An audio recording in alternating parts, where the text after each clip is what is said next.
الحمد لله رب العالمين. محمد النجرز، مدير مدرسة أمين باشا المنستيرلي وعضو حزب الحرية والعدالة بمدينة أبو كبير.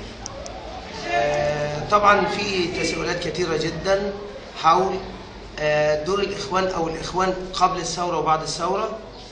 الإخوان قبل الثورة وبعد الثورة واحد، لم يتغيروا، مضطهدين من الإعلام، مضطهدين من الناس، الناس كلها متحملة عليهم. إذا كان الحزب الوطني قبل الثورة كان بيعتقل الإخوان ويضرب الإخوان ويعذب الإخوان ويبهدل الإخوان، بعد الثورة الشعب أبناء جلدتنا اللي هم مش خايفين علينا، أو نقدر نقول خايفين علينا بس فهموا ومشوا ورا الإعلام. الإخوان المسلمين فصيل من الشعب وليس كل الشعب، جزء من الكيان الوطني المحترم اللي موجود في مصر، بيحاول لابد الناس كلها تعلم ان الناس احب الينا من انفسنا. بنعمل عمل من اجل مصر، ان ربنا وفقنا وادانا رؤيتنا ونهضتنا وتحققت ان شاء الله، هيشوفوا خير كبير جدا. ان لم ياتي فدي اختيار الشعب ونحن نؤيد الشعب. اما اختياري للدكتور محمد مرسي فكان اختيار من اجل مشروع نهضه وليس من اجل شخص. انا تعاملت مع الدكتور محمد مباشره. الدكتور محمد والدكتور ابو الفتوح على فكره الاثنين يعتبروا درسولي ولهم فضل كبير عليا في تثقيفي سياسيا واعلاميا.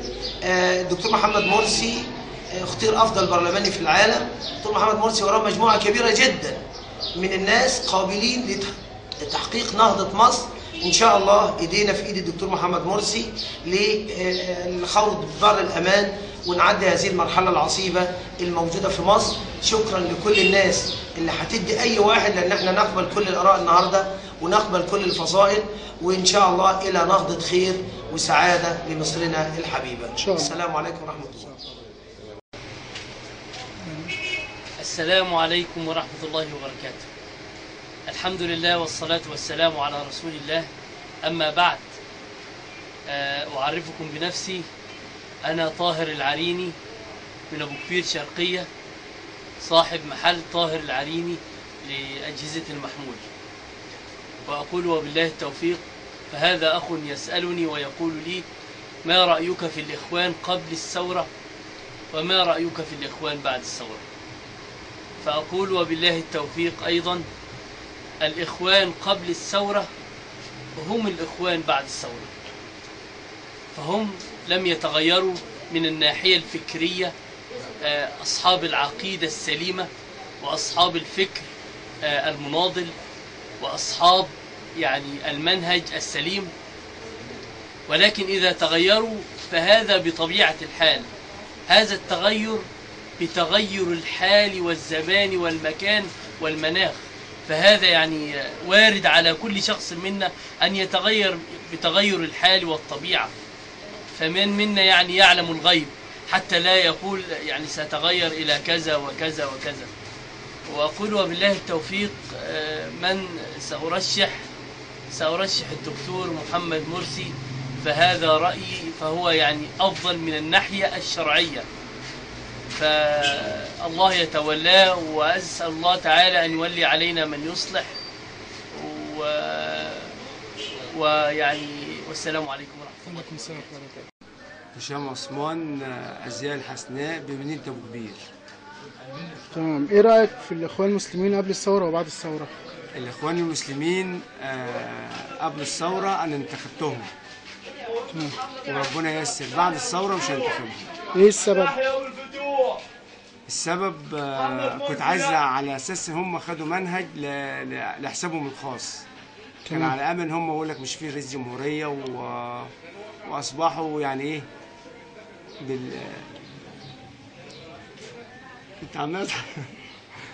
قالوا في مش هننزل رئيس جمهورية، خدعوا الناس وقالوا إحنا ورحنا ننزل رئيس جمهورية.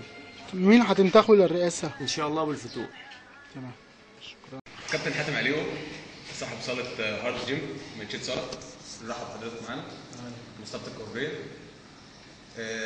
حابين نسأل حضرتك سؤالين ومستنيين من حضرتك الإجابة عليهم.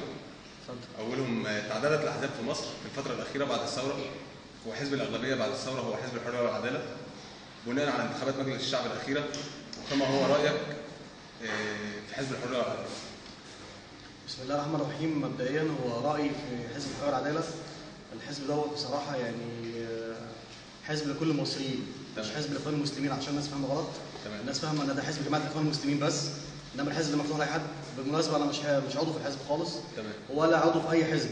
تمام. بس انا راجل بحب الانصاف، يعني راجل احب ادي كل واحد حقه في منظور اللي انا شايفه من في الوضع اللي احنا فيه.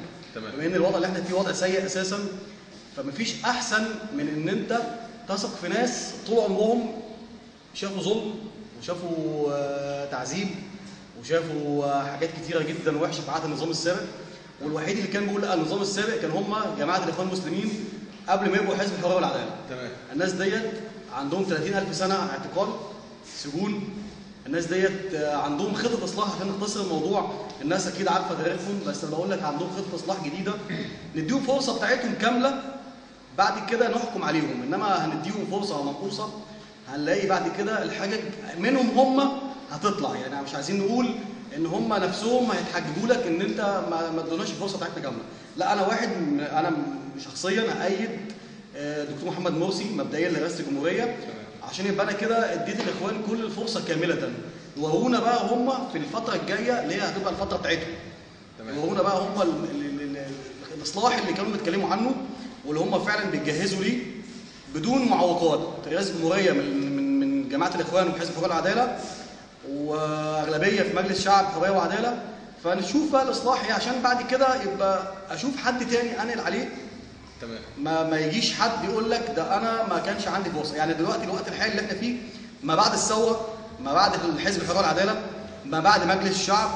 مجلس الشعب اللي اتعمل ده مجلس تشريعي. للاسف ما عندوش سلطه تنفيذيه. تمام. المجلس العسكري ما بيدلوش الفرصه ان هو ياخد اي قرارات باللي هو بياخدها تتنفذ. فمحجمه جدا ووصل للناس معلومه اللي الناس للاسف اللي على ثقافتهم محدوده. طبعا الناس معذوره، لان 30 سنه فساد، 30 سنه ظلم. الناس مش من السهل ان انت تلاقي ناس بالسهوله تفهم يعني ايه حريه، يعني ايه حريه تعبير، يعني ايه ديمقراطيه، يعني ايه ان انت تدي فرصه للاخر ان هو يعبر. الناس متعوده عن عضو مجلس الشعب ان هو اللي بيعمل الطريق، وهو اللي بيشغل، وهو اللي بيوصل النور، وهو اللي بيبني البيت، وهو المنقذ الالهي من السماء لكل فرد. تمام. فدلوقتي عضو مجلس الشعب ما اصبحش دوره كده، وبما ان الاخوان بقوا هم اعضاء مجلس الشعب فالناس كانت مستنيه منهم كده. فطبعا الكلام ده بقاش موجود. فتيجي الناس تقول لك شوف الاخوان عملوا ايه، ما عملوش حاجه، ده كان فلان بيعمل وكان بيعمل وكان بيعمل. طبعا كان زمان حاجه ودلوقتي حاجه. لازم الناس تفهم ان احنا الوضع اختلف اختلاف كلي وجزئي، اختلاف جذري. احنا في مرحله انتقاليه، يعني موضوع اكبر من ان احنا نبص له بمنظور ضيق. ان احنا دلوقتي في مرحله ما بعد الثوره، ده ردود فعل طبيعي انك تلاقي في بلاد امني. طبعا في مقصود منه وفي مش مقصود، ده كله بيتحمل على عاتق الاخوان وعلى عاتق مجلس الشعب. وكأن مجلس الشعب هو الوحيد اللي في البلد واللي عايش فيها، والناس اللي في البلد مش عايشين فيها، ولا في وزارات ولا في حكومه ولا في مجلس عسكري ولا في جيش ولا في اي حد خالص الا مجلس الشعب هو اللي دوره يعمل كل حاجه في البلد. وده طبعا احنا بنبص كده بصه خاطئه لعضو مجلس الشعب كفرد ولمجلس الشعب كجماعه. كون ان ان الحريه والعداله خدت اغلبيه في مجلس الشعب، ده معناه ده ما موجوش من صناديق مزوره زي ما كان بيحصل زمان. انا وانت والاغلبيه انتخبتهم، فلازم نحترم راي الاغلبيه. الاغلبيه لازم لهم احترام، حتى لو هم مشوا في طريق لازم نكمل معاهم لغايه لما ياخدوا الفرصه بتاعتهم، عشان هم نفسهم يحسوا ان في الناس واثقه فيهم لغايه اخر حاجه. ده رايي في حزب الحريه والعداله قبل وبعد الثوره. شكرا كابتن حاتم. شكرا. ابدا. الحمد لله والصلاة والسلام على رسول الله صلى الله عليه وعلى آله وصحبه وسلم. أما بعد، فهناك أخ كريم يسألني عن الإخوان المسلمين قبل الثورة وبعد الثورة، ومن ترشح. فبحمد الله تعالى كنا نرشح الشيخ حازم صلاح أبو إسماعيل، ودعونا الله عز وجل أياما وليالي وشهورا أن يحكم فينا شرعه، وأن يوفق رجلا صالحا يقود الأمة إلى كتاب الله وهدي رسول الله بمنهج الله عز وجل ووحي الله على نبيه صلى الله عليه وسلم. أما وقد دخلت الشبهات على هذا الرجل فخرج بتهمة وبادعاء الكذب من اليد الخفية، هذا اليوم يبقى 10 أيام على الرئاسة، فبإذن الله عز وجل ومشيئته أرشح الدكتور محمد مرسي، عسى الله عز وجل أن يحكم فينا شرعه على كتابه، وهو الأفضل في هذه الفترة، لأن عمر سليمان وأحمد شفيق وعمرو موسى لا يصلحوا، والدكتور محمد مرسي نحسبه على خير ولا نزكي على الله أحد، وهو بإذن الله سيمنع الاعتقالات وسيمنع الظلم بإذن الله عز وجل، وأسأل الله أن يوفقه.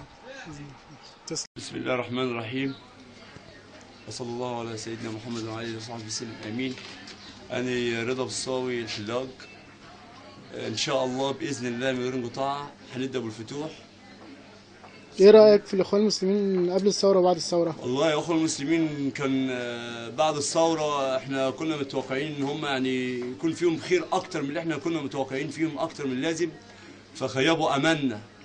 فإن شاء الله بإذن الله هنبدأ بالفتوح إن شاء الله. ليه شايف أبو الفتوح أحسن؟ لأن أبو الفتوح راجل صادق. تمام. يعني أنا ملاحظ فيه إن هو راجل صادق. وراجل إن شاء الله دم جديد، فإحنا إن شاء الله عايزين واحد دم جديد بحيث إن إحنا برضه يعني إيه نشوف هل الراجل ده على حق. إحنا جربنا طبعا الإخوان المسلمين في مال الشورى في مال الشعب، يعني للأسف وكل الأسف مش حققوا اللي إحنا عايزينه. تمام. الكلام ده من قلبي فعلا والله، مش حققوا لنا اللي إحنا عايزينه، بل هم كذابين.